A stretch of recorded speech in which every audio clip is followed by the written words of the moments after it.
This episode is brought to you by Rhino Skin Solutions.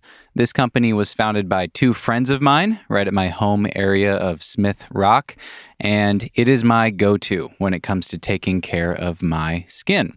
My favorite products are the repair cream. I use that almost every day, and the performance cream and dry spray for whenever I am climbing in warm or humid conditions. If you want to level up your skin game, head over to rhinoskinsolutions.com and enter code NUGGET at checkout for 20% off your next order and start taking better care of your precious skin today. This episode is also brought to you by my patrons. If you have been loving the show and want to help out, one of the best ways to do that is to head over to thenuggetclimbing.com, click on that support the podcast button at the top, and find your way to Patreon. There's also a link right there in your podcast app. You can sign up for Patreon for $5 per month, and that gets you all sorts of perks. That will give you access to all of the follow-up episodes that I've put out so far, more than 24 of them. That will also get your questions asked on the show, as you will hear in this episode. And that will also get you access to ad-free episodes so you can skip ads like this one. If you want to help out and check out more tiers and more perks, head over to thenuggetclimbing.com, find that support the podcast button, or you can scroll down right there in your podcast app and find a direct link to patreon.com/thenuggetclimbing. It just takes a few minutes to sign up, and you can cancel at any time, no questions asked. Thank you so much to you guys who do support the show, and thank you, all of you, for listening. Hello, friends, and welcome to the Nugget Climbing Podcast. This is Stephen Dimmitt, and my guest today is Austin Hoyt.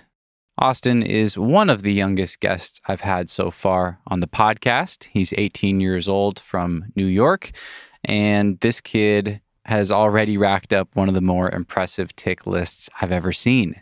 I talk about his tick list right away in this episode, so you will hear what I'm talking about. But this episode was really fun. It was a nice glimpse into the bouldering scene in the Northeast, something I haven't checked out at all yet and would really like to, especially after talking with Austin. We talked about how Austin balances outdoor climbing with school, how he balances indoor training with outdoor climbing volume, with outdoor projecting and putting up first ascents. He's put a lot of hard first ascents up already. We talked about how he got into climbing in the first place and why he credits his very impressive progression through climbing to his first climbing coach, and some of the things he learned from watching his coach Charlie climb. We talked about how he's found so many new boulders in these well-established areas and how he looks for new stuff. We talked about his love of the Gunks.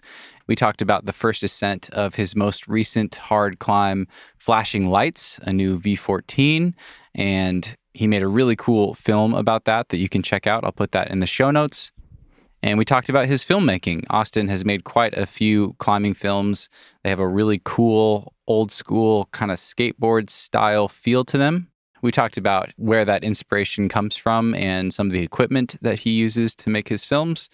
We talked about how he trains on a spray wall. That's his main mode of training.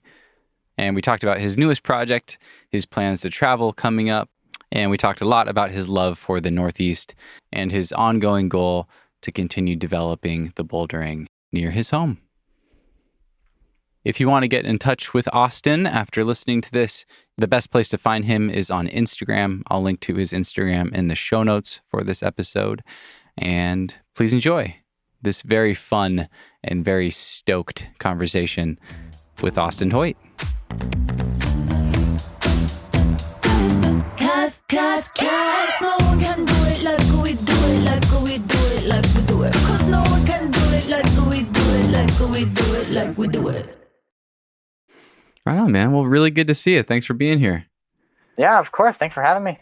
I'm very excited. Me too. I was catching up on what you've been up to today, refreshing my memory, and I'm going to brag about you here in a little bit for people that don't know your name or recognize your name. But you're 18, you're talking to me from New York, you're 3 hours ahead at 6 p.m. there. Can you give me a little glimpse into your world, where you are right now and what your day looked like today? Yeah, so today I actually had off school today, so I went climbing today, which was pretty nice. I went to this like local area in Connecticut. It's like an hour and a half away. It's not that far, but it wasn't like the best session. But like I got a day in at least. But usually on school days, I like go out after school to like local 15-minute away areas and just try projects there. Yeah, so you're 18, you're still in school, and I just love that. I wanted to ask you that because I'm like, what does the life of an 18-year-old kid look like when they are as prolific as you are at climbing? Because I didn't have that. I started when I was 18, and they never really overlapped that much. I want to share some stats for people listening. I was looking at your 8A today, and I'll tell people what that is because I throw around 8A like everyone knows what it is, but people probably don't. But 8A.nu is a website that a lot of climbers like Austin use to keep track of their outdoor sends, their outdoor climbs, you know, whether they flashed it, on-sighted, red pointed, make a little comment, things like that. So I was able to look at Austin's tick list of all these boulders that he's done. And for people listening, so Austin started climbing in 2015. He's 18 now, so not that long ago. You've already logged 613 total boulder problems. Oh yeah, big 8A guy. 195 of them double digits. That blew me away. I'm closing in on my goal of 200. You're almost there, man. I think you get one more week at this rate. It might be 196 now after. I think I did one today. 196. Amazing. Yeah. So, and in the last 12 months, this blew my lid off. You've done 70 double-digit boulders and most of your hardest ones in the last 12 months. So I read that, you're 18. I'm like, the biggest question comes to mind is like, how have you had the time? Actually, a lot of people ask me that. Like a lot of people think I don't go to school. Right. Can you describe your lifestyle? Like how do you do that? Are you that close to that much climbing? Yeah. I'm not that. Go ahead. I'm kind of like a weekend warrior sometimes. Like a lot of those ticks are me leaving on a Friday night right after school, driving all of that night, getting there, then climbing Saturday, climbing Sunday, and leaving Sunday night and like going back to school on Monday. Like that's kind of been like, that's like the project way for me. But like when I climb on school days, it's a little different. I have areas that are pretty close, but it's not like well developed. A lot of it's like projects left over from like Andy Salo era. I don't know if people know who that is, but like a legend around here. Go watch Dosage 5 if you don't know who that is. Yeah, exactly. But like it's like a lot of that era projects, and they're only like 15 minutes away, or like max like 40 minutes. So there's no reason I can't get out to them after school. When you're talking about that weekend trip, tell us where you're based, and then where are some examples of the places that you go spend the most time, the most weekends? So since this season just kicked in, I'll kind of use last season as an example. But I'm based in New York, but like 30 minutes out of the city. So I'm about 2 hours from all the major Northeast climbing areas, which is kind of nice. But last season, I was going to Bradley, Connecticut a lot, where I was today, actually. Like me and my friends were super stoked on it. And we climbed out like a majority of it. But those were more of like the day trips because they're only 2 hours. But sometimes I would like the multiple day trips would be Smuggler's Notch in Vermont. Okay. That's about like a 5-hour drive. So I would actually like sleep in my truck, just in the back seats. I threw like a camping pad on the 2 back seats and just laid down there and slept there for the night. And then I would go wake up in the morning, meet my friends, project, then sleep, and then drive home. You're just going solo. A lot of my climbing days are just solo. Like I found I climb my best when I'm solo or with my father. Okay. Yeah. That's cool. Let's circle back. I have a note about him later on. Yeah. But yeah, so you're driving out to Vermont or wherever, and you're just meeting friends that live more locally? I mean, sometimes they're locally, but sometimes we just like drive out separately and meet up there. Okay. Yeah. Yeah. Sometimes I drive with them too. Okay. And what are some other of the big areas? I mean, I've never been to the Northeast. I've never climbed there. I know of the Gunks. I know of Rumney. Those are at the top of my list. I know of the new. Yeah. What are some of the big areas that you spent the most time? I mean, the Gunks is like my second home. That's my favorite bouldering area of all time. It's super like, I don't want to say like frowned upon or something for bouldering, but a lot of people, I don't think, give it the credit that it deserves. Mm. So that's my favorite Northeast area. But also we have places like Great Barrington. There's like in Dosage 5, actually, Roses and Blue Jays. That's where that is. Okay. I think it's pretty popular. There's like Farley. What else? Bradley, where I was. Pawtuckaway is another pretty popular one. And even like Acadia in Maine. I think everybody knows that or like most people would know that national park, but like the climbing there is like mega. Okay. And even I always forget, it's not really the Northeast, but like I love climbing in Pennsylvania as well. It's like super under the radar. Wow. Yeah. Okay. How are you learning about all these areas? Are there guidebooks? Do you know the people that know the stuff? A lot of Northeast climbing, it seems like, is kind of under the radar or like word of mouth. Yeah. It's good and bad. Yeah. But the way I usually learn about it, I kind of do like Facebook deep dives sometimes. It's kind of weird I don't know if I've ever talked about this, but like I would go on like the OG climbers like Facebook pages and just look at pictures they posted, and I have a few of their numbers, so I would like screenshot it and then like text them and ask where it was, and they're usually like super psyched to share. That's hilarious. That's amazing. Yeah, it was. I don't know. It works. I don't know. Whatever works. Yeah. Yeah. I look at your tick list and I'm like, this guy is like the most psyched guy. Like, I think I'm psyched. And then I look at your tick list and I'm like, I'm not actually that psyched. Oh, man. You're hustling. You. I want to know, like, did this start how did you do this before you turned 16 and got a driver's license? Were you still finding a way to go do trips, climbing with your dad? Yeah. So before I got my license, it was either my dad driving me or my coach driving me, Charlie Schreiber. He was like a major influence for me. Like, he took me outdoor climbing my first time and definitely opened my eyes up to it. But my dad was definitely like involved a lot. Like, he would, all right, I like, hey, let's go to Vermont this weekend. Sure, we'll be there. It didn't like always work like that, but most of the time it was like, yeah, why not? Okay. And let's back up a few steps. I want to ask how you first discovered climbing, and then I want to come back to your coach. I just have a note here that says Ninja Warrior plus ice cream shop. Yes. Does that mean anything to you? Because I love doing this, because you and I talked like over a month ago, and I'm like, I don't actually remember what that means. That's that's legendary. Okay.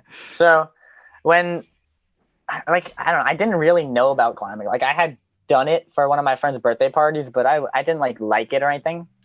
So one day we went to this like local ice cream shop, and we saw a pamphlet for like a new Ninja Warrior gym opening up, that they were gonna have climbing too. But I mean, I knew what Ninja Warrior was because it was on TV and stuff.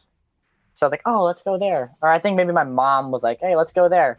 So next weekend or the weekend after that, I like went and tried the Ninja Warrior stuff, and I was like, oh, this is cool. I don't mind it. But then I looked at the bouldering cave, and I went over there, and I was like, I don't know. I wasn't like necessarily bad. Like, I feel like a lot of people say they like suck when they first start, as for what I heard. But like when I did like a V1 in my street shoes, and I kind of surprised myself. I was like, oh, all right. I think that like the first week I started like, I was doing like V3s. Wow. Which I can't like. That is really good. The coach at the time was like, oh, you should be on the competitive team. His name was Russell, and I didn't like try out for the team or anything. He just put me on it. Okay. It's kind of weird, but like, and then ever since being on the team, I've been in love with climbing. Well, as you think back on that, what would you pinpoint that to? Is there anything in your past before climbing that explains that at all? Like any other sports? I mean, you weren't a gymnast or anything, were you? No, I don't. I mean, I wasn't a big like team sport guy. I did like every sport. I did baseball. I tried soccer. I tried lacrosse. Even that was not for me. But and then I after all of that, I started racing BMX with my dad actually. And I was like, oh, this is cool. I don't have to like, I mean, like, as bad as it sounds, I don't have to depend on other people. It's like just my fault if I do bad, or it's just my fault if I do good. Yeah. So I think just like sports like that, I kind of like, I tend to enjoy. Mm-hmm. And you just happen to be really good at climbing your first week. I guess so. Okay. Let's talk about your first coach. I wanted to ask you what you would credit for your progression. I'll let you tackle that. I have follow-up questions, but Yes. yeah, are there any things that you can point to that have, I mean, that's a pretty remarkable progression. A lot of kids these days start really young and they're really strong by the time they're your age, but you started at like 12, is that right? Yeah. That's not that young, compared to it's not that young. Compared to a Drew Ruana or Sean Bailey. I think those guys both started like at 6 or something. Mm-hmm. Yeah, that's pretty remarkable, getting to V14. Thank you. By age 18 or 17, whenever you did your first V14. I gotta like credit everything to Charlie, like my first coach, Charlie, like 100% everything. Besides, I guess, like my psych, but if he wasn't my coach, if he wasn't there, I don't think I would be as good as I was today, like by any means. He I don't know how to put this. He like used like negative reinforcement, and I never thought it worked. I didn't like it, and it didn't work for me. But then all of a sudden, it did work, and it was like the craziest thing ever. Because I would hate it during the time he was doing it, but then like a month later, it worked, and I was not scared of lead falls anymore, or I was doing dynos on lead. Like I think I probably cried on the lead wall like at least once or twice. But this is like as a 12-year-old. Yeah, exactly. Can you give me some examples? Like is he yelling at you? Is he... Well, wait, before we go any further, it's important that we are great friends too. So. Noted. Okay. Yes. But it wasn't like necessarily yelling. It was just like facing your fear kind of thing. Like I wasn't like scared of heights, but I was scared of rope climbing. So maybe I was scared of heights, but I won't admit that. But he would like just put me on the lead wall and like do this dyno or else you're not coming down kind of thing. Oh, okay. Yeah. I don't know if it's bad to talk about, and I don't know if he's going to be upset, but it worked really well. Do you remember what it felt like when it transitioned? Like at first it didn't work. You're up there really upset, whatever. What happened? Like what happened when it clicked into gear? Well, I mean, at some point I would do the move that he was holding me up there, and then like I would feel great. I'd be like, "Oh, I'm the best. Let's go. I can do anything," kind of thing. And like it was always good in the end. Like there was never any bad ending. Okay. I did get kicked off the team one day for one practice. That's one of our favorite stories to go back on. You and him? Yeah. What did you do? Did you rebel? What happened? Yeah. I think I just like, he like hung me up there and I just took my shoes off and I just like threw them. He just tied you off and said, "You're off the team. See you tomorrow." More or less. Yeah. Have fun sleeping up there in your harness. But so that was a great memory. What else? Was there anything else that people can replicate that you guys would do? I mean, did his coaching of you, did your training and practice, did it look any different from any other team or anything new? I don't know many coaches that are more like involved than him. Like his 9 to 5 was in the gym doing everything for the team. Like he would come in the morning, set climbs for us, set a comp round. We would do the comp round and then he would stay later and then like prep for the next practice during that day. He did a lot of like station work, but I feel like a lot of teams do that, but he did it like in a different way. It was like he would set like this technical traverse. You know, like Technic screw-on pink crimps? By any chance? I'm sure I'd recognize them, but go ahead and describe them for me and for people listening.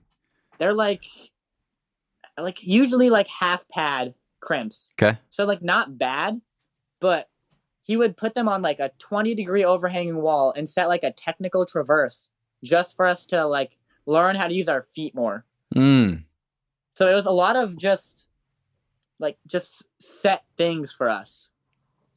That's cool. He could do whatever he wanted to basically with the gym. Okay. Yeah. He was and we did a lot of, I think the other like main thing I would credit is like all of the spray wall climbing I did, which is like super important. I didn't really, I did a little bit of campus boarding like the third year I was climbing, but I haven't done like any campus boarding. I've only basically spray walled. That's fascinating. That's been a really consistent theme on the podcast lately. Yeah. Everyone listening's like, how do we get our hands on a spray wall? Go buy a grasshopper board. Oh yeah. That's awesome. So that's interesting. So he's just setting very targeted, very specific drills for you guys basically to work on. Like we're working on foot tension today. So here's the drill for that. Exactly. That's cool. He did cool. Seems like he did a lot of research. Like he knew what he was talking about. Okay. Yeah. What was his name again? Charlie Schreiber. What is his name, rather? I'm sure hope he's still with us.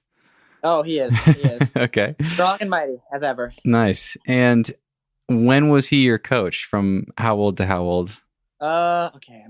He was my coach from more or less the day I started climbing, like competitively on the team, to about probably a year and a half, 2 years ago, maybe. He moved to Philadelphia, but he's still like, I can text him and he'll still help me out. Okay. If I don't know what to do, how do I train for this, Charlie? He'll like give me a workout plan.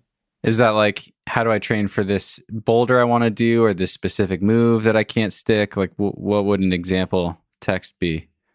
So before I went on one of my Red Rocks trips, it wasn't like a amazing trip because it was like totally my fault. But I like asked him, I wanted to train for the nest. So I got pretty psyched on it. And I asked him, how do I train for this? So he gave me like a right lock off specific training plan, basically. Okay. It sucks though. I tried the nest for like one day. So it wasn't even work. Like it didn't do anything. Like I was just dumb. Yeah. Why? Because you got too distracted with other stuff or what? Yeah, more or less. I was like, oh wait, but there's this boulder here and I can try this boulder. It seems like it seems like that is the crux for you with all your psych. Yeah. It doesn't help all the time, sadly. It's harder on trips too. Yeah, 100%. Yeah. Especially if you've never been there before, everything's new and shiny. Mm-hmm. Yeah. I'm going on a trip to Bishop in December, actually. Okay. So hopefully I can get past that roadblock. Okay. Yeah, because you have a hard one picked out, if I remember rightly. Yeah. Mm-hmm. The swarm. The swarm. Bad. Sick. So how are you preparing for that? Have you texted Charlie about the swarm? Not yet. I think I kind of like. It seems like that one's more in your wheelhouse, maybe. Yeah, I was gonna say that one's definitely more in my wheelhouse, but I did actually talk to him about it, and he told me basically just to like contact strength and like jumping to crimps kind of thing. Okay. And that's what I do already. So I think if I just continue sprayboarding, it should go well. Fingers crossed. Okay. Awesome. One thing we didn't talk about before when I was talking about your 8A account and bragging about all these double-digit boulders you've done, a lot of them are first ascents too, and those take more time to find, to clean, to work out the beta, whatever else. How did that start? I mean, because that's not a usual thing for someone your age to have done as many new boulders as you've done. Mm-hmm. I think it was with Charlie, actually. Like, again. But there's this local area near my house called Powerlines. And I don't want to discredit it because it was like where I started climbing. And it's not the best by any means, but it's like pretty fun. I think, honestly, I feel like a lot of people in New England know about it and give it like a bad rep, but it's not bad. Anyways, Charlie like developed all of it, basically, him and his friend Matt. So when he took me there, he was like, yeah, so I IFA'd this, IFA'd this, I first scented this, and I didn't know what he meant. So he explained it to me, and I was like, I thought that was sick. The first person to do it, and like your name's attached to it, that's cool. So he took me to like a new area, basically across the highway from that area. And he was like, here, you should do this one. No one's done it yet. And I don't know. I guess I didn't think anything of it at the time, but like that was my first FA. And ever since then, it's like a more puzzle than like doing already developed stuff. You kind of know what you're doing already. And I really love the puzzle solving factor of the FAs. For some reason, that like is super intriguing to me. I don't know why. That's awesome. Yeah, I get that. I dig that. Yeah. Was Charlie the one that said, "Just chase me"? Yeah. Yes. What did he mean by that? Yes. Okay. So when me and my friend Adam Shahar were on the climbing team, we always like pretended we were as good as Charlie and stuff. Like, oh, I can do this one, you can't do this one kind of thing. But he was like always definitely better than us. But every training session, he would just tell us the same thing. Don't try to chase each other, chase me. Because Adam and I were like super competitive, or are super competitive still. But he was like, just try to be as good as me at this point in time. And it worked, because we would just train with him every session. And every session we'd get a little closer to sending his project before him. Nice. This might be a hard answer. Or a hard question to answer, but I'll try. Is there anything you can distinctly remember watching Charlie, like noticing anything about the way that he climbed that you realize like, oh, I don't do that, or I'm not good at that? Does anything stand out? Oh, 100%. Yeah, 100%. In comps, I've noticed it the most when he climbs, but he like doesn't let go. And I know a lot of people like don't let go, but he doesn't let go. It's absurd. He's like shaking as hard as he can, and he's still holding on. And I feel like at a certain point when I'm tired, I just almost just let go.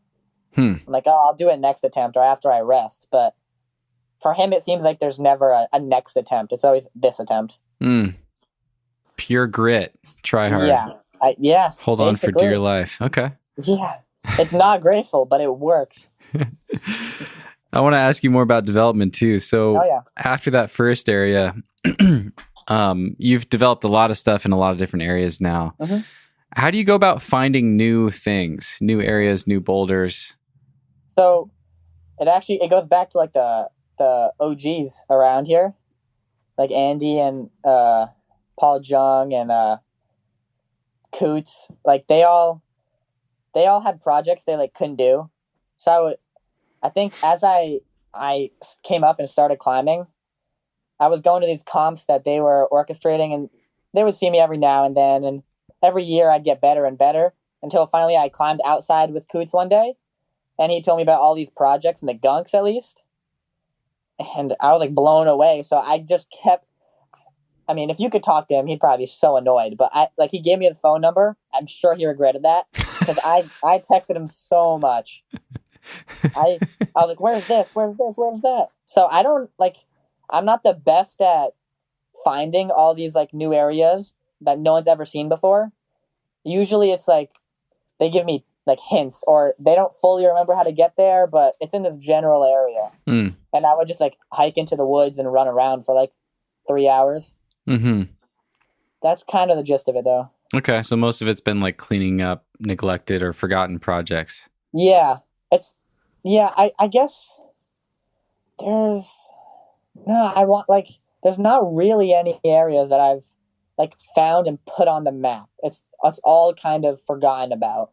Okay, that's cool. I wish I could say it was different. I would love to find like a completely untapped zone. That's like definitely a dream of mine.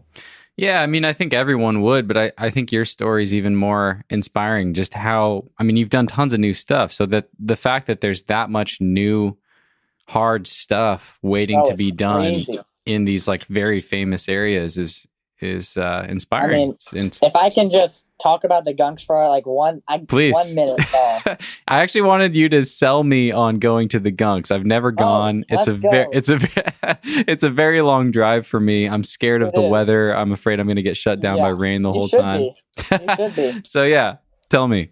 Okay, I can talk about, as my friends could probably tell you, I can talk about the Gunks like all day, but it's like crazy undeveloped for bouldering. Everybody kind of knows like the Carriage Road or like Peterskill. Those are like the two main areas, but there's like micro areas that like they can't get blown up because the access is kind of sketchy. But the climbing there is phenomenal, and there's like there's one wall in the Gunks where I FA'd a 13. There's another 13 Chris Sharma FA'd that I got second ascent on, actually. That was cool. Then there's like another V11, a V13 sit start to that that's still a project, like a V14 project, all on the same 45-degree wall. It's crazy. Wow. I know a lot of people also say they don't like the rock type there, like the pebbles, but you learn to like it. It's fun. Do you know, I'm not a geologist at all, but do you know what the rock type is? I wish I knew exactly. I know it's some kind of conglomerate, but I'm pretty sure it's like its own thing. Kind of like just there kind of thing. Not like just there, but I think like the Gunks is like part of the name of the rock or something. I wish I could tell you. Okay. I'll look it up. I'll find something and put it in the show notes for people that That'd are curious. Sick. Yeah. But I have like, or at least I'm working on, I think 2 parts right now of like this like film series I do for the Gunks called Gunkaholics. Yeah. So if you like follow that, or if anybody follows it, it's going to be documenting all of the like hidden gems or the small areas of the Gunks, basically. Nice. You've done 3 of those so far? I'm working. The 3rd should be done by the end of the season. Okay. Yeah, but the second one is out, and I take pride in that one. I'm proud of it. Nice. Yeah. How old were you when you put out the first one and then the second one? Oh man, the first one is like funny because I look back on it and I kind of cringe almost. I'm smiling too because I watched these after I started talking with you a little bit. I was like, "Who's this guy?" And I want to circle back to your filmmaking in a little bit, but watching the Gunkaholics Volume 1 and then 2, like your progression, your growth as a human being, like you sprouted, and then your progression in your climbing from that to the Volume 2 was just like mind blowing. Yeah, even like looking back on it now, like I'm so happy I documented that because I wouldn't believe it. Oh, that's cool. Yeah, but like the first one's like, I mean, V8s are like hard still, but the first one's like all V8s, and then at the end it finishes off with like a V11 that took me like 6 days to do, I think. And then the second one I think starts off with a V11, and then like finishes or starts off with a V13 or something. I don't know. It's crazy to look back on. That's for sure. Sorry to spray. I'm pretty good at spraying, so that's great. No, you're excited about it. That's what we need to get people excited to check out areas that are outside of their routine, you know? Oh yeah. Because there's so much history there. I've wanted to go for a long time, but the funny thing is, I'm more intrigued knowing that there's a lot of bouldering to do there. Yeah. Than I otherwise was. If you're ever around, just hit me up. I will gladly take you to the best areas. Nice. What is the season? I mean, you can climb all year round, but like summer is the worst for sure. Okay. I did a bunch of winter sessions in like 2 feet of snow. The boulders usually stay dry. Like the Gunks dry in like 2 hours. It's kind of like Colorado. Okay. Which is really nice. But I would say fall and spring is the season. Okay. Yeah. And does it get a lot of rain there? I don't know. I feel like a lot of people think that New England rains like a lot. It's not that bad. This year was pretty bad. Like we've had, I think 1 or 2 weeks, we had straight rain, which was horrible. But this last 2-week stretch has been like perfect weather. What do you do when it rains for 2 weeks? There's a few boulders that don't get wet. Sometimes I'll just like risk it and see maybe I can get a session in there. But I mean, sadly, it's usually like either hiking or training, and it's fun, but I'd rather go outdoors. I want to ask you how you balance your training with your outdoor climbing, and then more specifically, like given how massive your base is and how many climbs you send all the time, how do you balance projecting hard things with those two other things? So there's kind of three ingredients there. I'm curious how they all fit together. The projecting one was like a big struggle for me. I'll start on the training one too. But for training, when Charlie would make me training plans, I never I couldn't follow them because I didn't understand how to mix training and climbing. It didn't make sense to me. Like, how am I gonna have these set days and have no set days to go outdoor climbing? Like, it didn't work with my brain. It wasn't clicking. But like, as I got older, I was like, okay, there's gonna be some weekends where I can't go outdoor climbing because I need to train. I accept that now. But at the same time, I usually just end up doing double sessions. Yeah. So I would like 2 days ago, I was out on one of my projects. Then I got home, ate dinner, and went to the basement and did like an endurance circuit. So training is kind of like a wacky thing to me. I don't really follow a set regimen. I instead just kind of do what I want when I want, and it seems to work for now. Okay. Do you always prioritize the outdoor climbing? Yes, except like I'm doing youth. This is my last year of youth competitions. So I'm prioritizing like youth this last year more than outdoor climbing for once. Hopefully something happens with that. That'd be cool. But usually I focus on outdoor climbing the most. Okay. So your double session on the weekend, you would go climbing outside, come home, eat some food, then go. The weekend's kind of usually a double session would be like it's weird to say a school day, but like it'd be a school day. Like I would get home and then eat and then go. So I'd probably be up till like 10 or 11. Okay. Not that bad. Yeah. But then on the weekend, I would like let's see, what's my normal weekend like? My normal weekends are kind of crazy, I feel like, because I'm usually doing outdoor climbing Saturday and outdoor climbing Sunday. Okay, so now we covered training. What about volume versus focusing in on a project? Okay, so I haven't experienced it that much, but recently, like last month was the first time I experienced actual like, hard projecting. And it was a really tough mental battle. I didn't expect it to be that hard. I thought like those videos of Daniel Woods and things like Jimmy Webb projecting, they were kind of exaggerating, but no, it was hard. I feel like when I'm project, I tend to put all of my focus in that. So on my last project, Flashing Lights, the one I FA'd recently, I didn't try anything else for the entire time I was projecting it. I think the 17 sessions or something. I didn't try a single other boulder problem. I don't know if that's the right way to do it, but that's how I did it.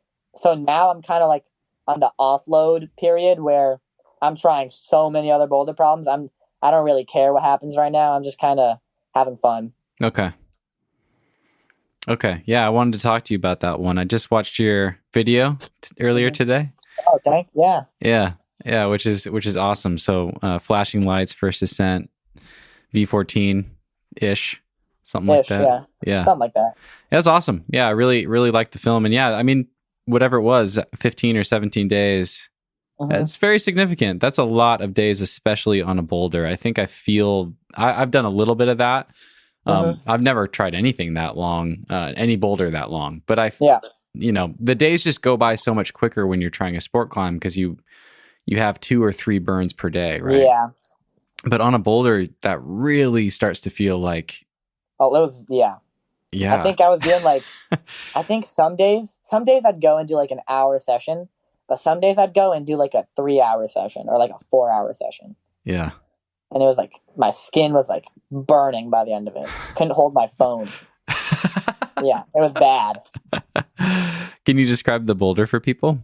Yeah, so it's probably like 20 feet. It's about 40 degrees overhanging, most of it. It starts low on like this.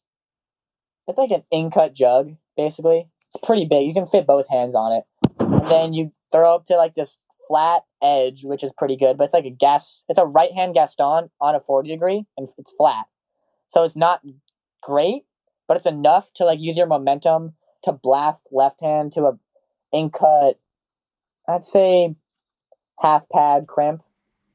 And then you like work your feet up and you blast to the another flat right-hand Gaston, actually. Oh, I never realized there were two. That's crazy. But yeah, that just clicked. And then that move is the hardest move on the climb. I think me and my friends agreed doing that sequence, or I guess climbing into the stand, which would add the next left-hand shoulder move as well, is about V12 on its own.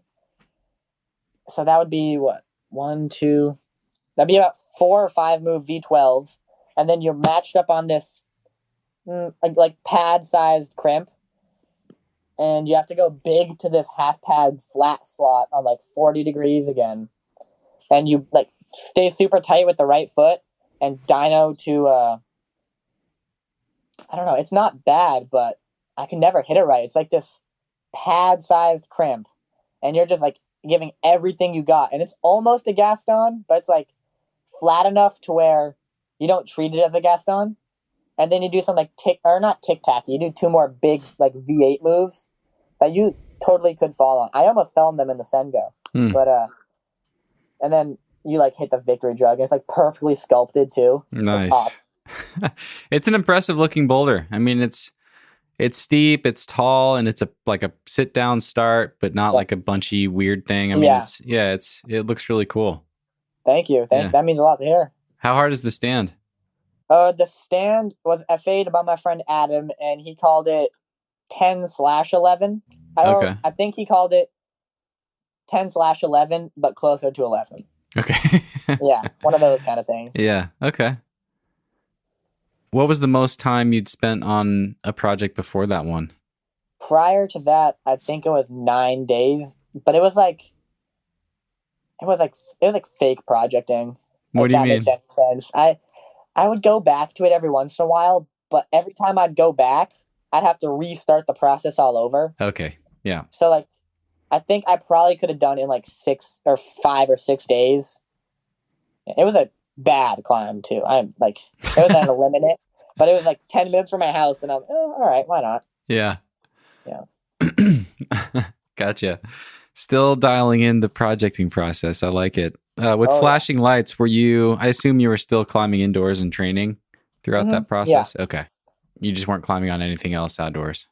Yeah, okay. Exactly. I think I would do like a Flashing Lights session, rest day, indoor session, and then usually another indoor session, then a rest day, and then a Flashing Lights session, something like that. Okay. I tried to get a training session in between every outdoor session. Okay.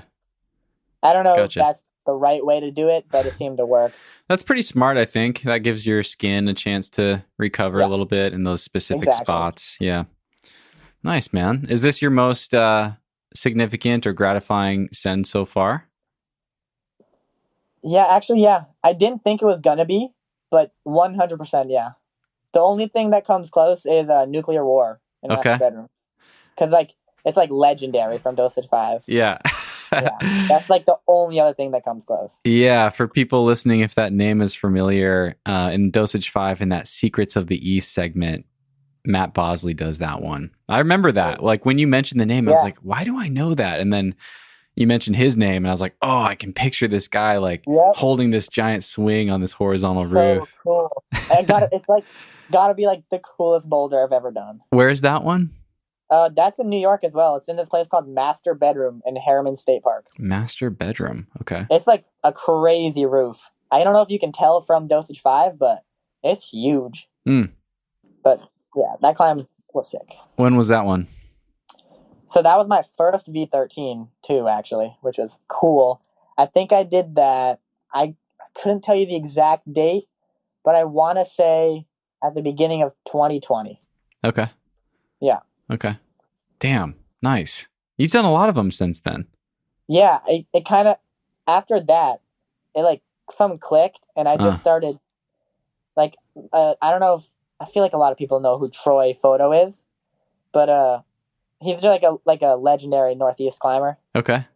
But he told me, like, after I did Nuke, he was like, something clicked in you and you just started doing everything. It was crazy. It's funny how that happens. Yeah. I mean, for you, it's like you haven't been climbing that long, and maybe you just crossed some like strength or skill or both threshold.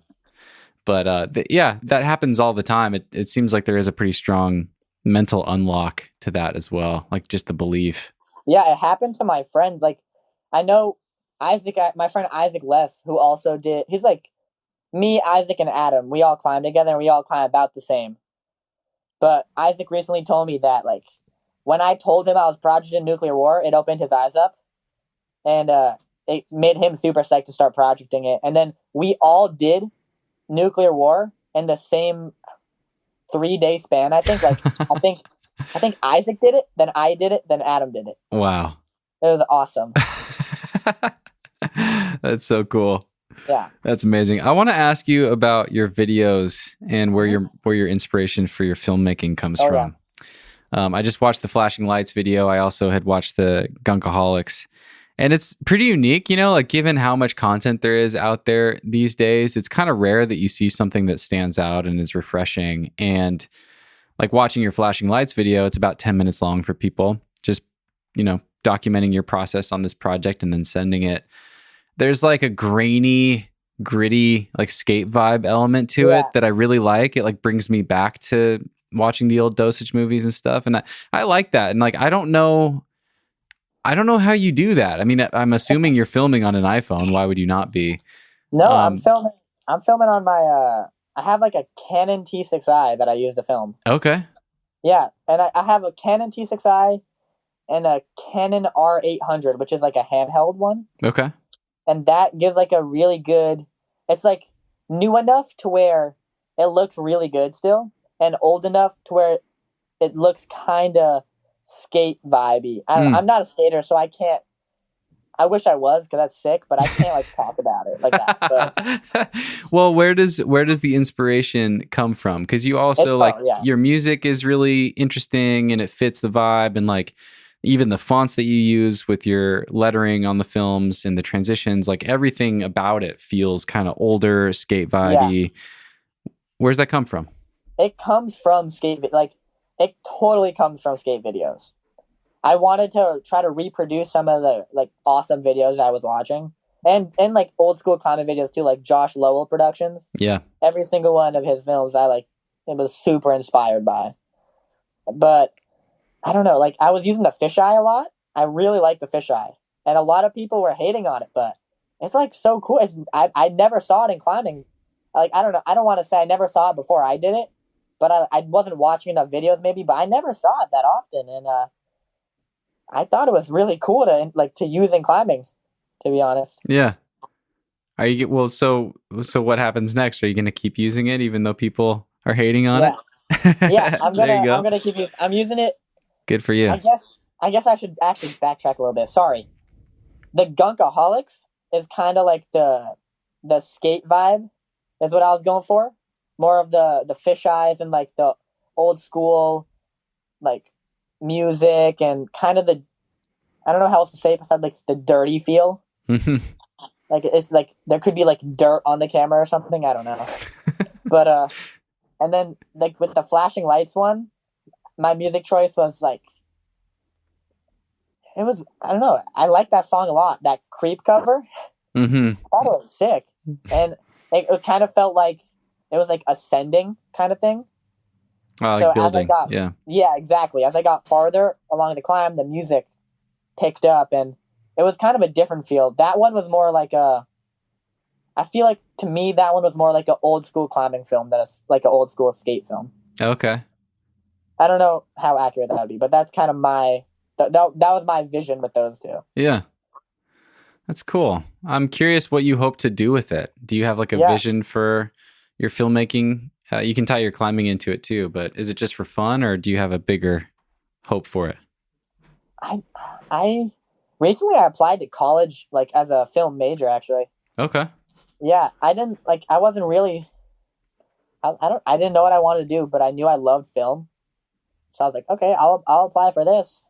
And in the future, I mean, I would love to make like adventure documentaries or like adventure sport documentaries. Like those are super cool to me. Or even like I don't know. This is like totally out of my wheelhouse because I make climbing videos. But like watching those like animal documentaries on like Discovery Channel or something, so cool to me.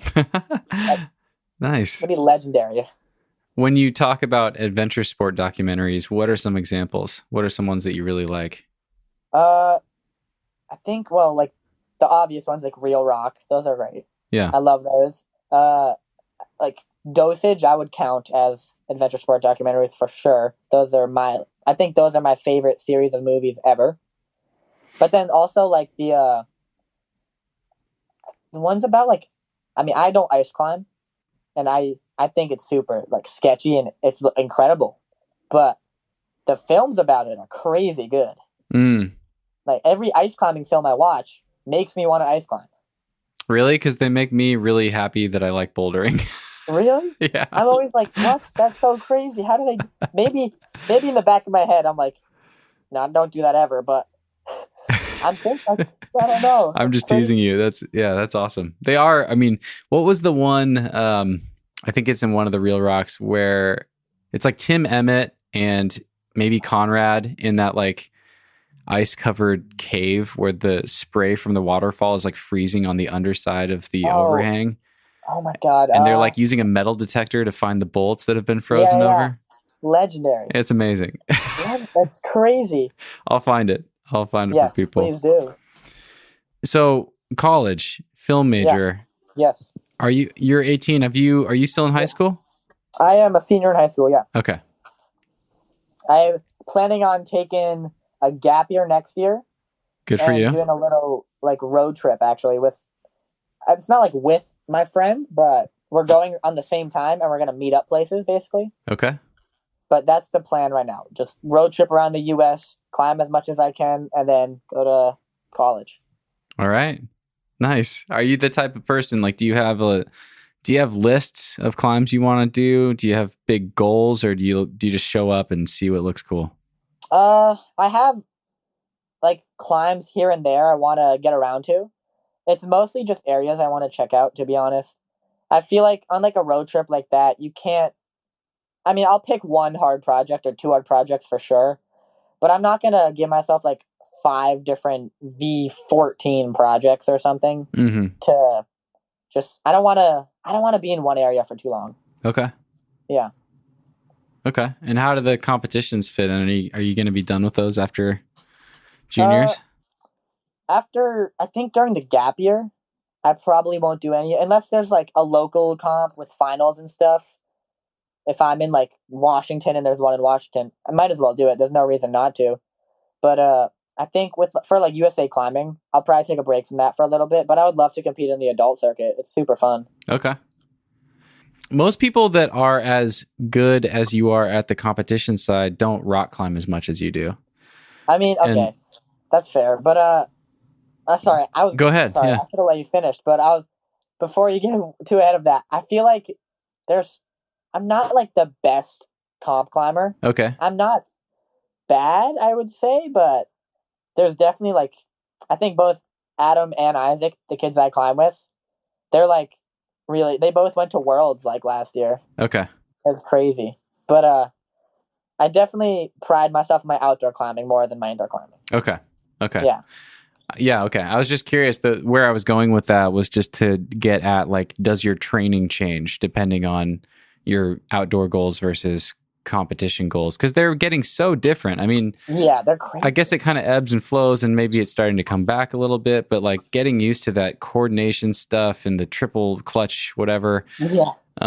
That's a pretty far cry from sending flashing lights. So yeah, a little bit. Yeah. What is the mix like for you? Are you training that kind of stuff? I kind of do both at the same time. I'm not like the best at coordination moves, but I'm good enough to where I feel like I can do them. It'll take me a few attempts, but I can do them.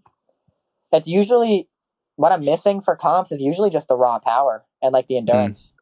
So it kind of coincides with my outdoor climbing because that's what I need for outdoor climbing anyways. So I might as well kill 2 birds with one stone and like train that.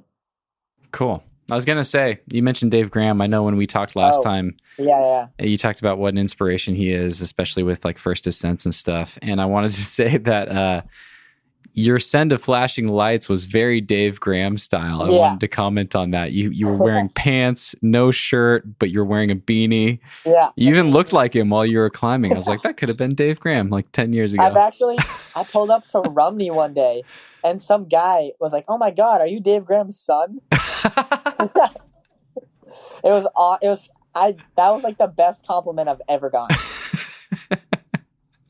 Yeah, even the hair even fits. Yeah. The hair. Honestly, that's like the best compliment I could get, though. He's a legend. That's awesome. He's definitely like my biggest climbing hero, I'd say, or at least one of them. But your style looks like him. It's similar. Yeah. I think I kind of, I don't know why. I guess I kind of have the same body type as him. I feel like. Yeah. I kind of end up having to use technique to get around the like hard moves that just require like being able to do a one arm or something. Mm-hmm. Because I don't know, I can do like one arm, but after that I'm just hanging there. Okay. Yeah. I think that's more than Dave. So nice work. You're on your way. Yeah. There we go. Is there anything you Watch do? Out, Dave Graham. Watch out, Dave Graham. Austin's coming. He's coming for you. As far as training goes, knowing that you have that as a weakness, like raw power, what helps you work on that? Are you targeting that in a specific way at all? Any exercises or training routines or anything or lifts that have helped you the most with addressing weaknesses, I guess is what I'm getting at. Okay. After you did the Drew Ruana interview, I meant to start weightlifting because he like sold it so well. You meant to start. I meant to start, but I never did. So that probably I wish I could say I did that, but I do not. But I kind of like don't switch much up. I just kind of spray wall, and when I want to get burlier, I just increase the move size and usually use pinches. Okay. For some reason that seems to, for now, it seems to work enough to where I'm still able to technique my way through things. I feel like I'm pretty decent at coming up with my own beta to work around sequences. Okay. I want to ask you actually some more questions about the spray wall because, like I said, it has come up a number of times recently on the show. It's very compelling. I feel like I should spend more time training on a board like that, whether it's a moon board or a grasshopper or an actual spray wall.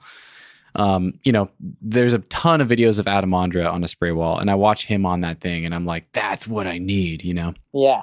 But I've realized there's one here in Wenatchee. I'm visiting Washington right now to see my family. Oh, shit, yeah. Oh, I saw on your Instagram, yeah. Yeah, it's been kind of rainy, so I'm in the gym, and there's a spray wall there, and I realized like I think there's a massive skill component to it. Like if there's not set climbs by other people that are, I mean, we use like an app here to keep track of stuff, but like Adam Ondra for people seems to be able to like pick holds and make up a boulder without even trying the moves and get the grade almost spot on. He's like, this will be about 8A, and this, he just does laps on it or whatever.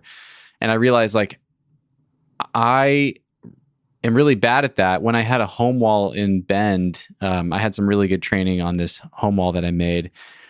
I set a lot of hard projects for myself, but I had to like really take time and set them and move holds around and things like that. So I'm curious, like, do you have projects on the spray wall? Do you repeat stuff? Or are you like making up new stuff every time?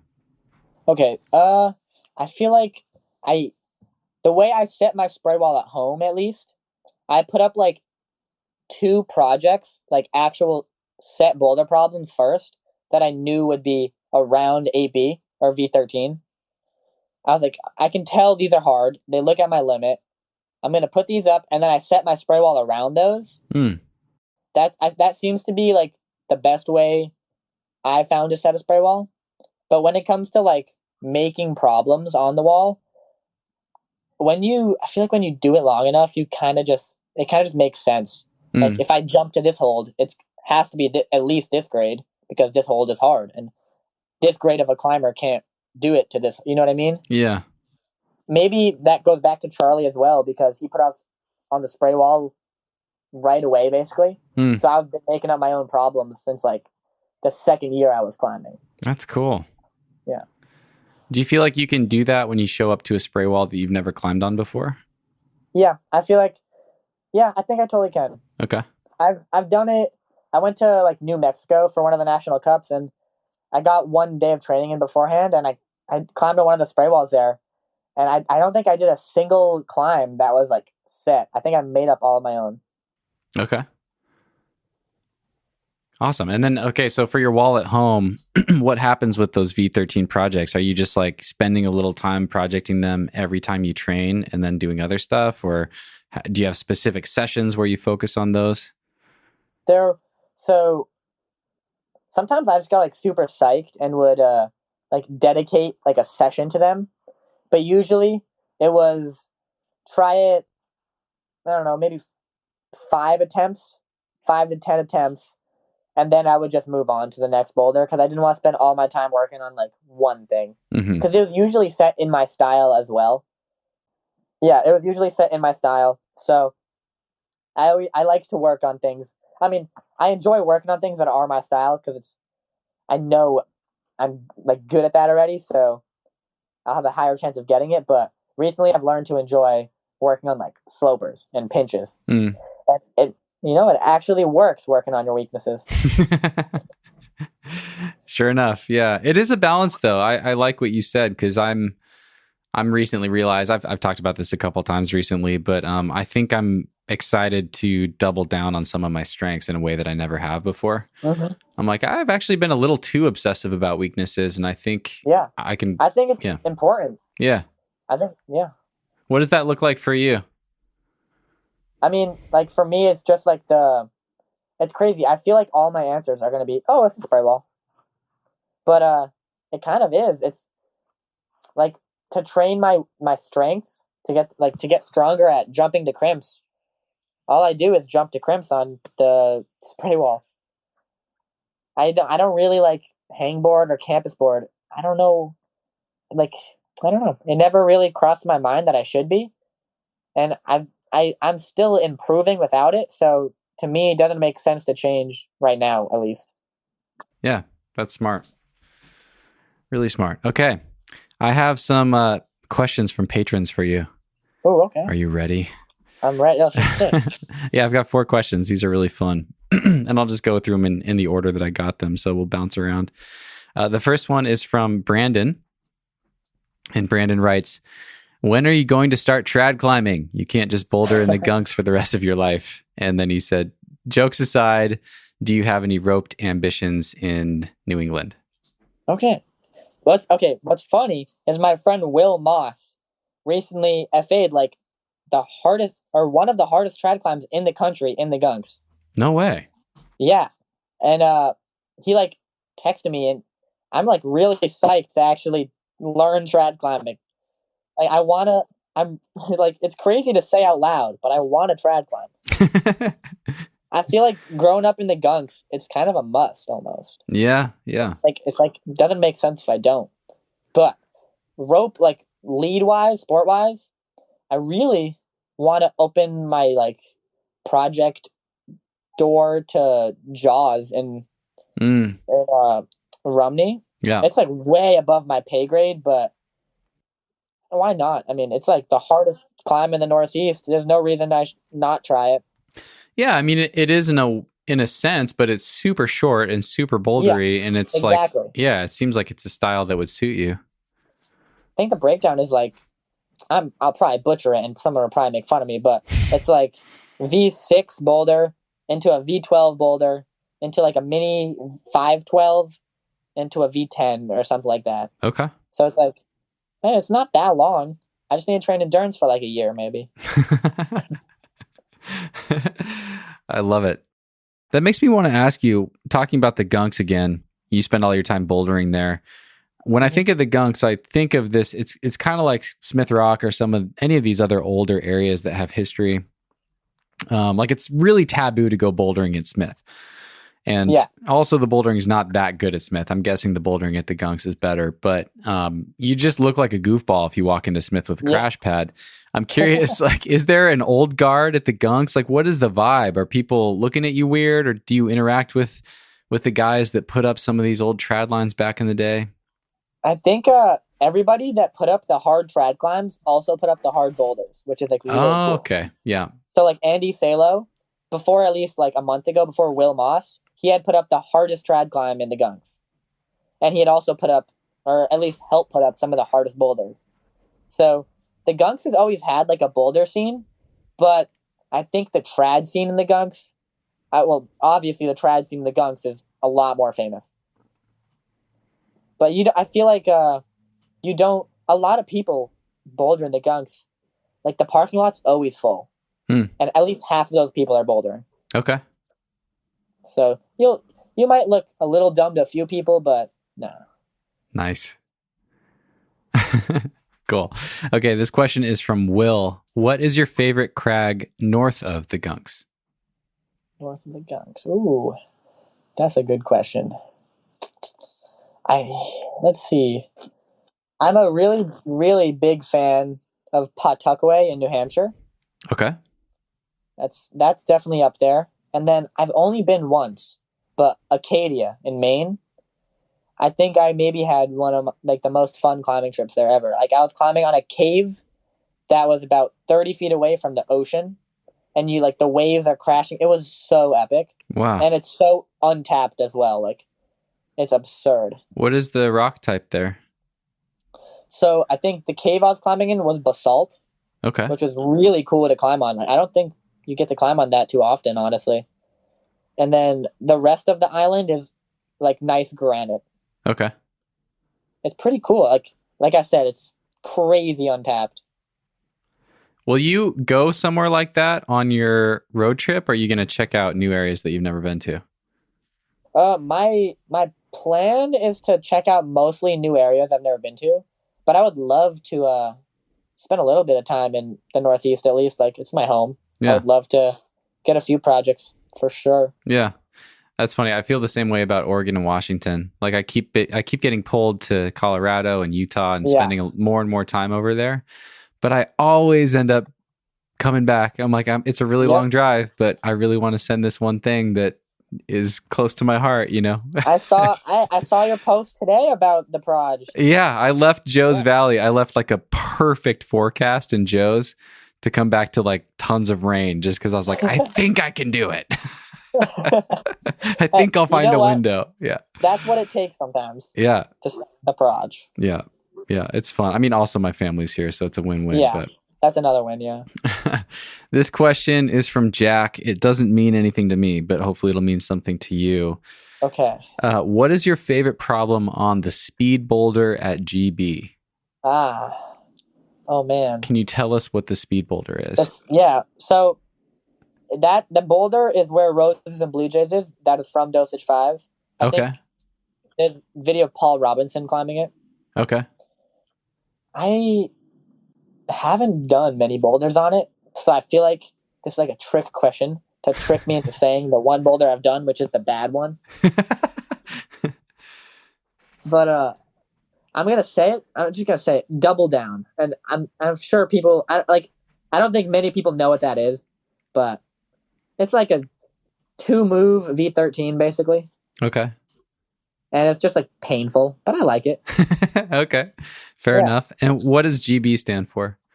Great Barrington. It's like the place in Massachusetts where it is, yeah. Gotcha. Okay. Cool. I'm glad that question worked. Thank you, Jack. Yeah.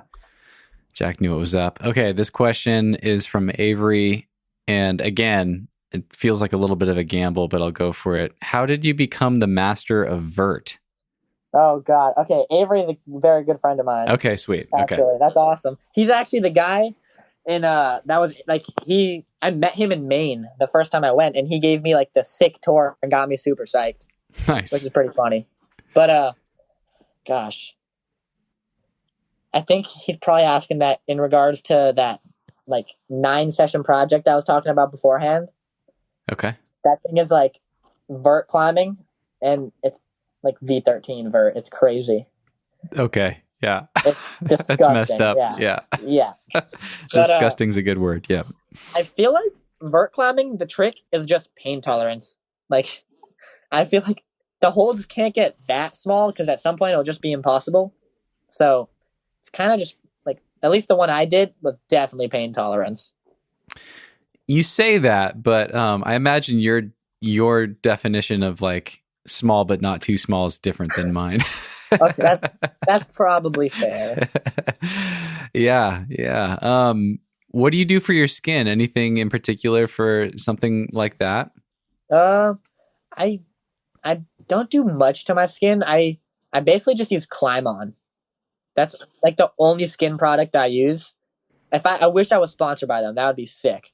Oh, here we go. We'll so serve much. it up. Yeah. Starting here, Climb On, please. You're using enough of it that it would make a difference financially for you.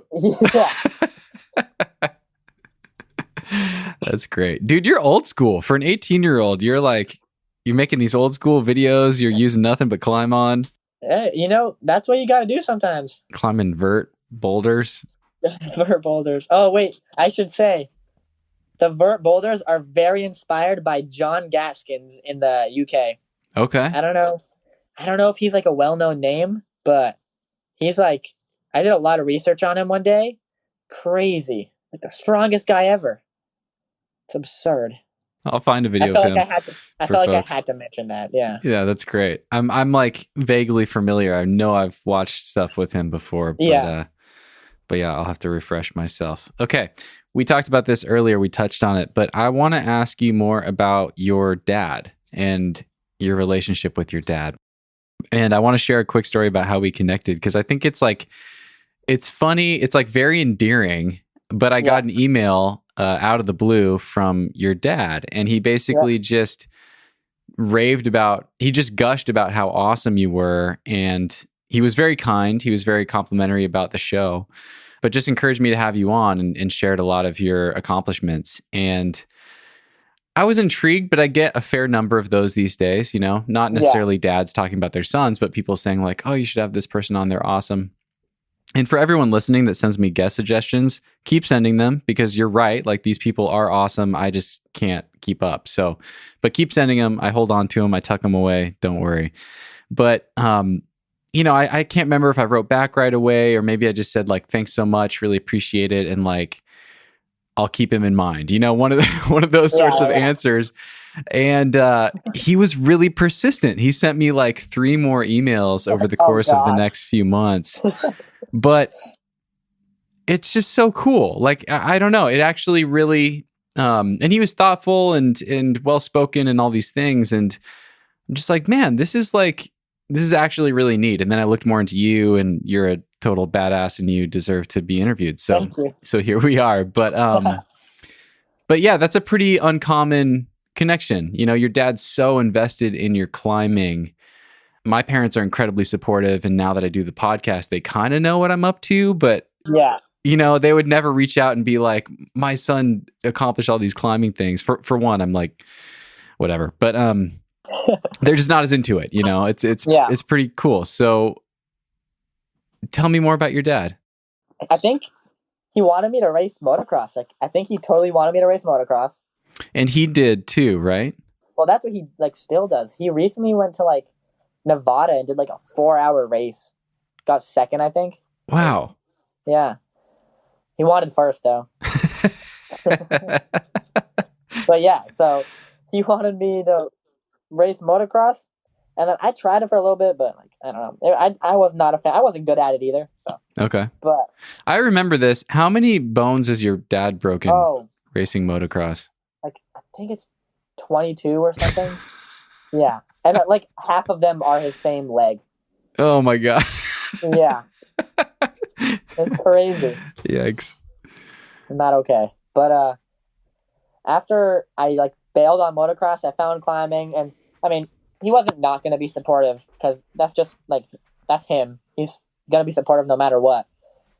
But he had like tried climbing before, so he knew what it was, and he knew like the lifestyle, I guess it kind of was. And the project and stuff like that. So I think he knew, like, getting into it that there was, like, a lot involved. But he's, like, I don't know how to, like, he's just, like, so supportive. It's crazy.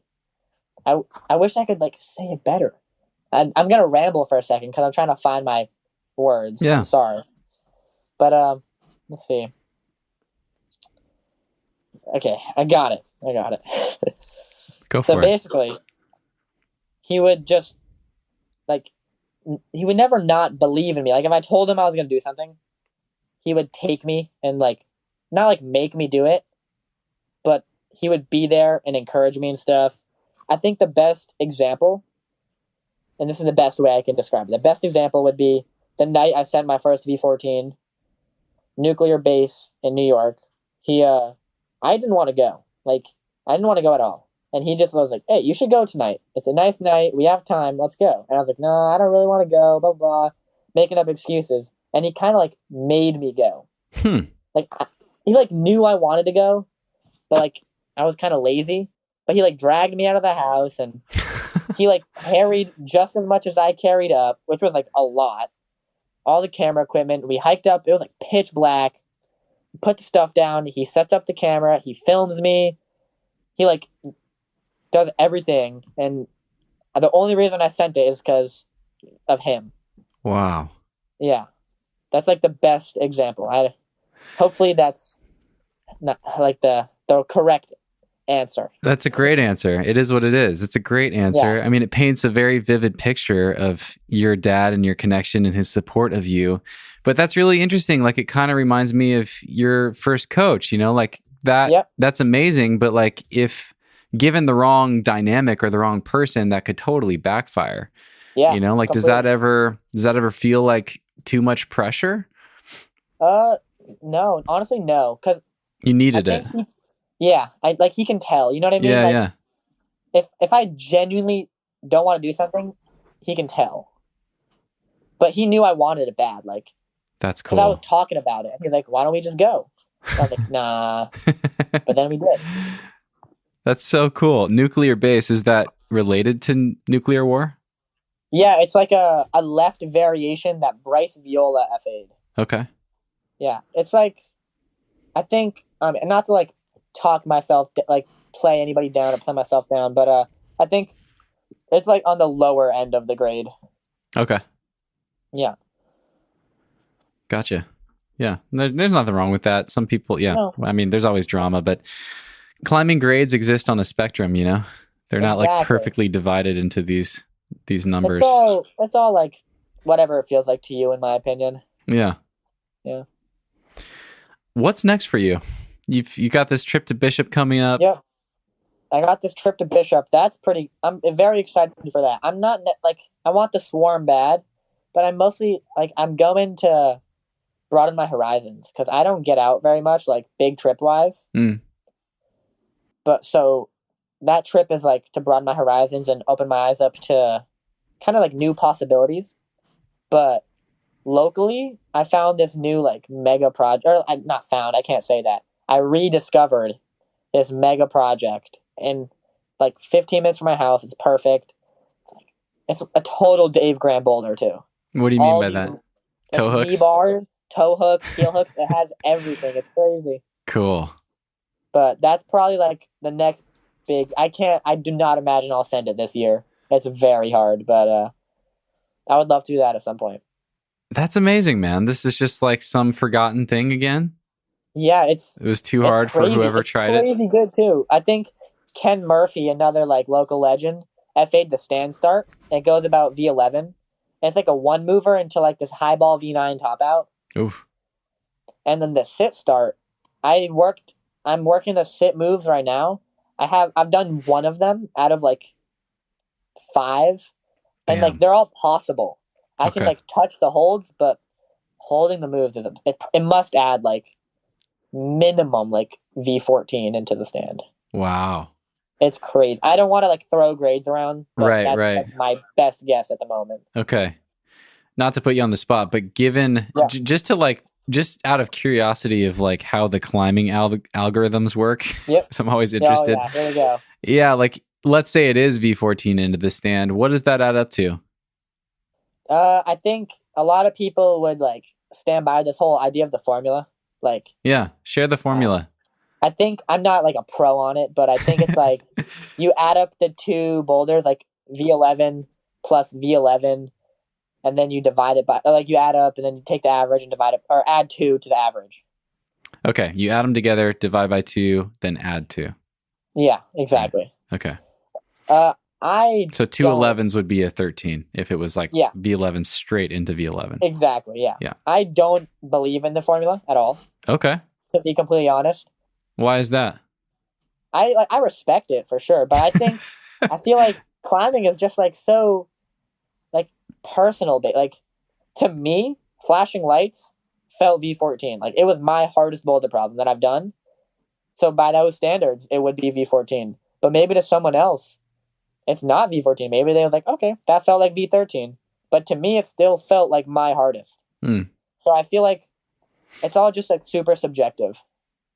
And like, if you do a V11 into a V12, it'll probably be harder than doing a V12 into a V11. Ah, right.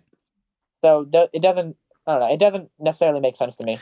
That makes sense to me too, what you're saying, because it also so depends on the style, right? Like if you have, let's take that example and extrapolate it. So you have like a V12 into a V11, but you have like a one mover 12 into like an endurance 11. Exactly. That's like so much easier than a long endurance V11 into a one mover V12. Like that's like so much easier. Right. Those are grades and grades apart. Like I understand the appeal for the formula, like why people want it. Yeah. But I don't think it's done right. Yeah. And if like the hard moves are all similar, like if they're all crimp moves or if they're all bicep moves or whatever, that's going to be really different too than if there's variety. There's like a V12 in the Gunks that I'd 100% do if it wasn't all of the exact same like crimps in a row, and it just hurts. Like the joints just get tired. Like if I didn't get tired, I think I could do it. I feel like that kind of relates to. Yeah. Huh. Yeah. Cool. I like it. There we go. That's my controversial opinion on grades. All right, man. Well, I was going to ask you, I'm still going to ask you kind of what your vision is for your own climbing and where you see this going. And maybe your homework is, to become the person that comes up with a better formula. Yeah. You know what? Maybe that's your life's work. I will gladly try. It is necessary. It's going to be like algorithmic. It's going to be really complicated. Multivariable calculus. I'm going to need friends to help me with this one. But yeah, I want to ask you that. What is your vision for your own climbing? And by that, I mean, where do you hope to end up? What do you hope to accomplish? Do you have any deeper goals or dreams for your life as a climber? Yeah. I mean, like, the obvious dream is like a pro climber. I mean, it'd be like a dream of mine to be like Dave Graham or Daniel Woods or something. Or especially Dave Graham, going around to all these crazy, beautiful places, developing boulders. Like, that's his job. That's awesome. That's definitely a dream of mine. But at the moment, I think probably 5 years kind of thing is just like develop the Northeast. That's kind of been my goal, and it continues to be my goal.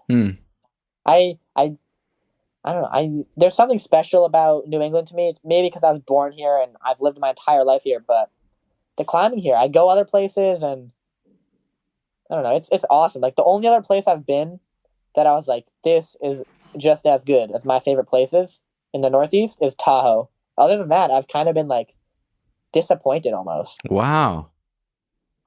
I think it's just like a local thing. It must be because I mean I know like Joe's Valley is amazing. Yeah. But to me, like I would rather climb in the Gunks. Yeah. Yeah. That's cool. I get that. I mean, I can relate to that in a way. Like I started climbing in Leavenworth, and I was pretty late. I started when I was your age, and I just graduated high school, so a little older than you, I guess. But I started in Leavenworth and climbed at the school gym where I went to college in their dingy little Entrepreneur imprint gym, and all my summers were back in Leavenworth, and that's really where I cut my teeth. And it continues to be the place where I've like grown the most and learned the most. And I just love it. It's really special. But like, I had no idea how good it was. Yeah. You know, like I knew it was fun, but I didn't, you know, like you see posters of all these other places and you just assume like this is my dinky little home crag, right? And then 100%. I started traveling around and going to Bishop and going to Waco and going to, you know, Rocky Mountain and going to Joe's and like I love all those places. They're all incredible. But the more places I go, the more I appreciate what I had at home. And that goes for sport climbing too. Like my first sport climbing crag was this obscure crag in the Northwest in Washington, like the corner of Washington. And it gets a lot of rain and the access is kind of tricky, but like route for route, it's still one of my favorite places that I've ever sport climbed. And it's just awesome. So fun that there's like that much climbing to do all across this country and this world. There's so much out there. Exactly. And you'll never climb all of it, which is like the crazy part. Yeah. It's fun. That used to stress me out. Really? Yeah, because I'm such an engineer that makes like lists and wants to cross all the things off, you know? But then eventually like the list got so absurdly long that I was like, oh, okay, I don't have to do all these things. I can like wait a minute. focus on the ones I want to do. Yeah. Yeah. I have like lists of climbs I want to do in Fontainebleau, and I'm not going to go there and probably for another 8 years. There's no reason I need lists. That's great, man. Well, what are you excited about outside of climbing right now? What's got you fired up? I mean, I feel like college is a pretty big deal, but I mean, my life, like, I love climbing so much. It's not, I don't do much else. Are you going to pick your college based on the climbing nearby? Yeah, more or less. Yeah. I feel like I have to. It wouldn't make sense to go somewhere with no climbing. Totally. Do you already know where you're going? I don't know. I applied like 2 weeks ago, so I didn't get. I have no clue yet. Okay. But I applied to New Paltz, which is like right next to the Gunks, so that makes sense. Then I applied to Boulder University. Okay. That makes sense. And UC Davis. Those are my top three because Tahoe. Oh, okay. Yeah. Nice. So it's kind of all over the place. Like I will gladly go. I'll go out west gladly, but I'll also gladly stay here. Nice. Yeah. Well, right on, man. Anything else that you were excited to talk about that we didn't get to? I'll plug. Me and my dad, we created a climbing company actually. Okay. Called Beta Lab. Okay. We produce like chalk bags, and we want to do more. We're gonna start producing chalk as well. Okay. But that's like, I think he started that to teach me about business. Oh, that's cool. Yeah, we just run it out of our basement kind of thing, but we started to see a lot of like our chalk bags around the Northeast, like kind of dominant almost, which is really cool. That is super cool. Beta Labs. Yeah. Okay. I'll find your stuff. I'll link to your website. Yeah, please do. That'd be awesome. Yeah, I remember this now. We talked about this. You talked about like a dream or desire to start like a skate style clothing brand or something like that too. Is that like, do you see that tying into this at all, or is that something totally separate? I wanted to do, I don't know, for some reason in my head I have this idea of like making cool shirts and stuff, and like sweatshirts. I like wearing sweatshirts, so I think having cool ones would be awesome.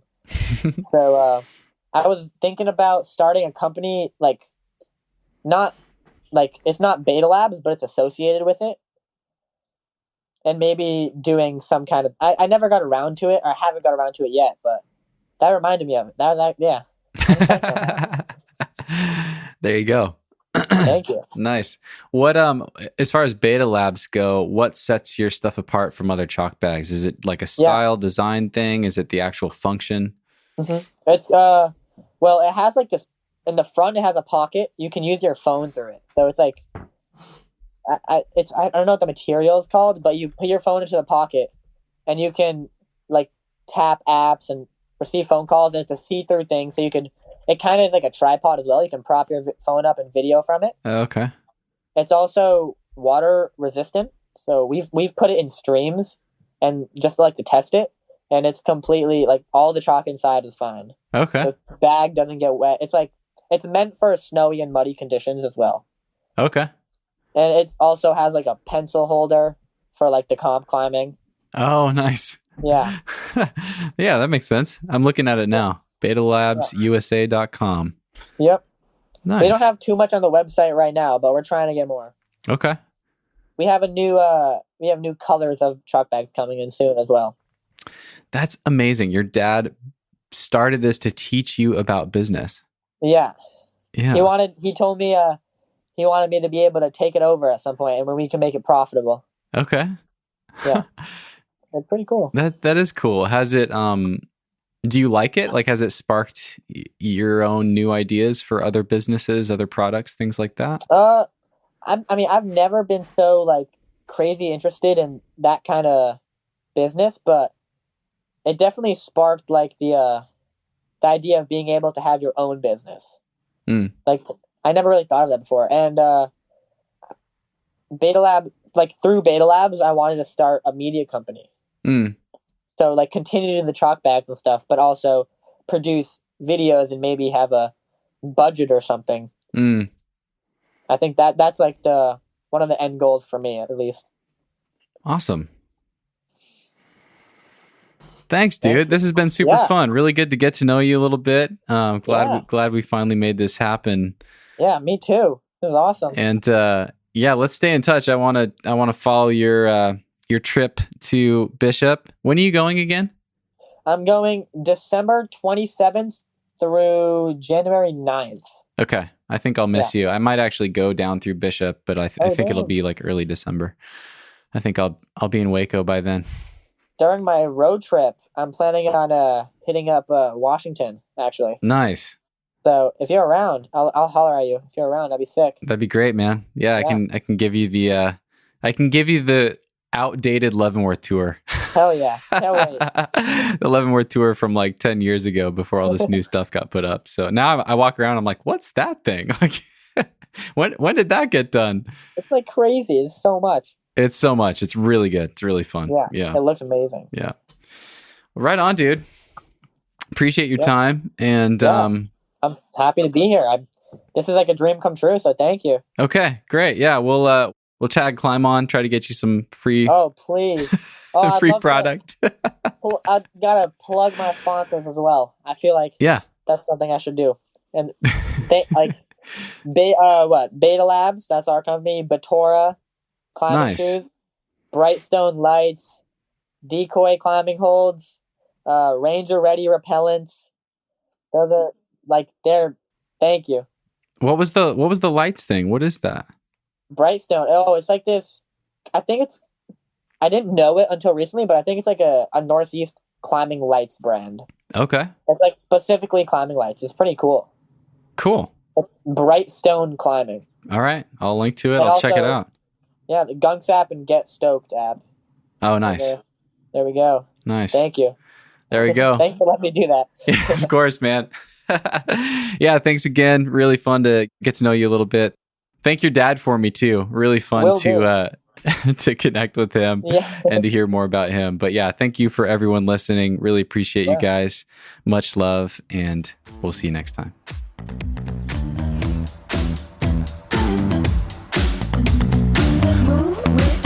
Shake it up, stop when the clock gets 13. Sing 1, 2, 3, 4.